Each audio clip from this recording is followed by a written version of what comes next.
Lundi 3 décembre s'est déroulé l'un des premiers procès post-MeToo. C'est Jean-Claude Arnaud, directeur artistique français, proche de l'Académie suédoise, qui a été condamné à 2 ans et demi de prison pour 2 viols. Ce scandale avait éclaté 1 mois après l'affaire Weinstein.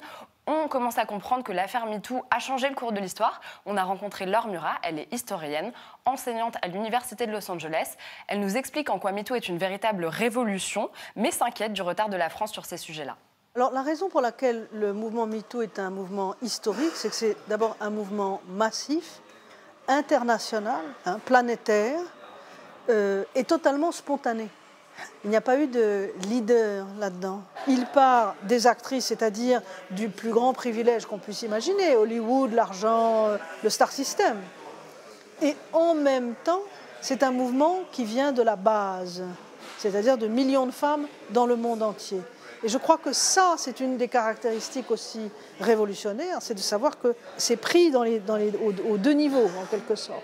Et cette montée-là de la base me paraît la plus forte et la plus intéressante.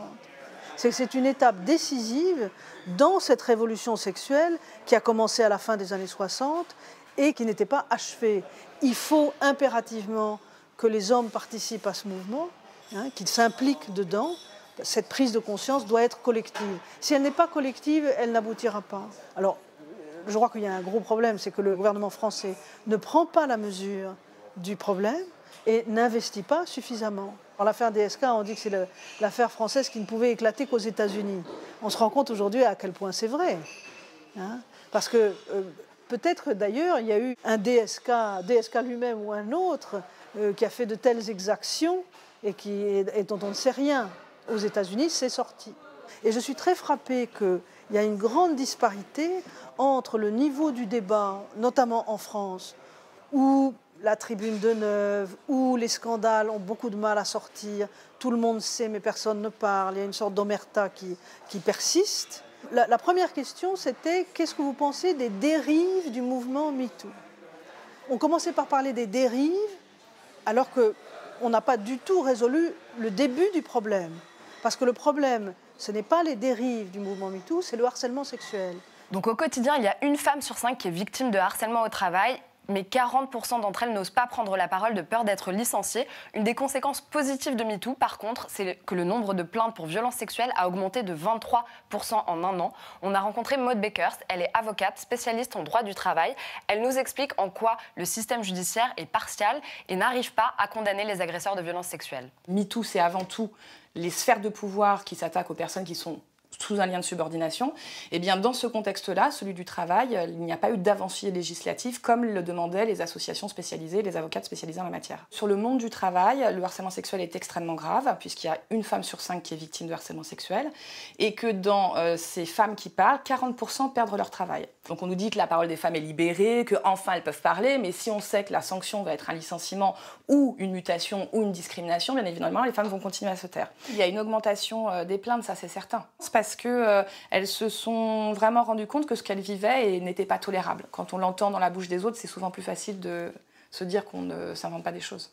La première chose qui pose problème quand une victime va porter plainte, par exemple au pénal, c'est l'accueil, déjà. L'accueil dont elle va être victime quand elle va venir porter plainte. Moi, j'ai des clientes qui me font des retours de plaintes qui sont inadmissibles. À la 2e question, on va leur demander comment elles étaient habillées, est-ce que c'est pas elles qui sont à l'origine, éventuellement, de la main aux fesses dont elles ont été victimes, etc. Quand vous avez 10 questions comme ça, qui viennent présupposer que vous êtes peut-être coupable de ce qui vous arrive, et bien là, il est là le premier frein.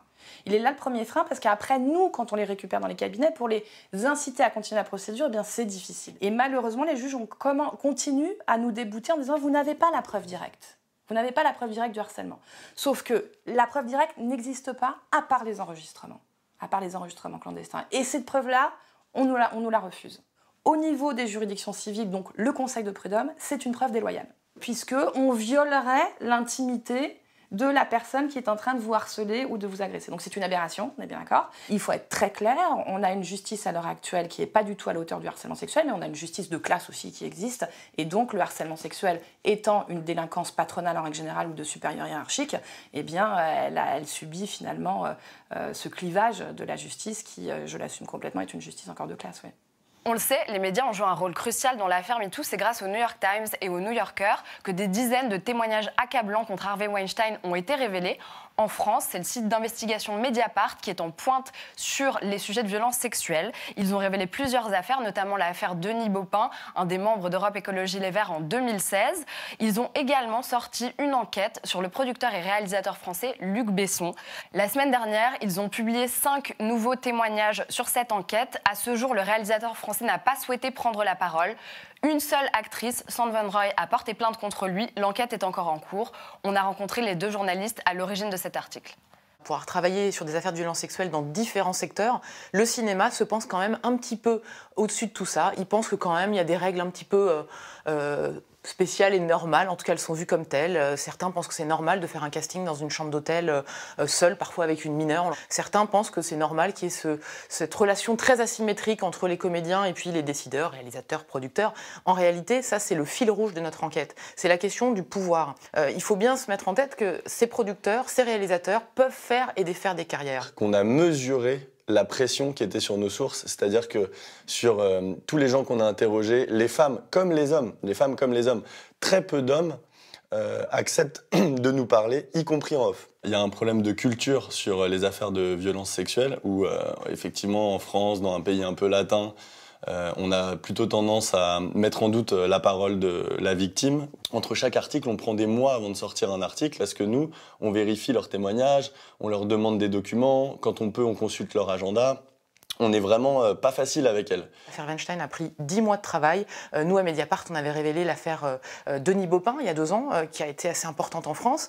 Ça a été, là aussi, 10 mois de travail. Donc, tous les journaux n'ont pas 10 mois de travail à consacrer sur ces affaires et à laisser comme ça 1, 2, 3 personnes sur ces sujets. Après, pourquoi ça ne prend pas davantage? Ça, il faut interroger les médias en France. Ce qui est certain, c'est que beaucoup de médias auraient pu tendre le micro à des acteurs, des actrices, des metteurs en scène, des réalisateurs, à dire vous en pensez quoi de ce que révèle aujourd'hui Mediapart? C'est pas ce qui s'est passé pour l'instant. Tant qu'il n'y a pas une plainte, tant que la justice n'a pas mis en examen tel ou un tel, beaucoup de médias ne bougent pas. Et ça, c'est quelque chose qui doit changer. On ne doit pas être collé au camion judiciaire. Nous, demain, si telle ou telle affaire qu'on suit de violence sexuelle est classée, si on a encore des témoignages, on les publiera.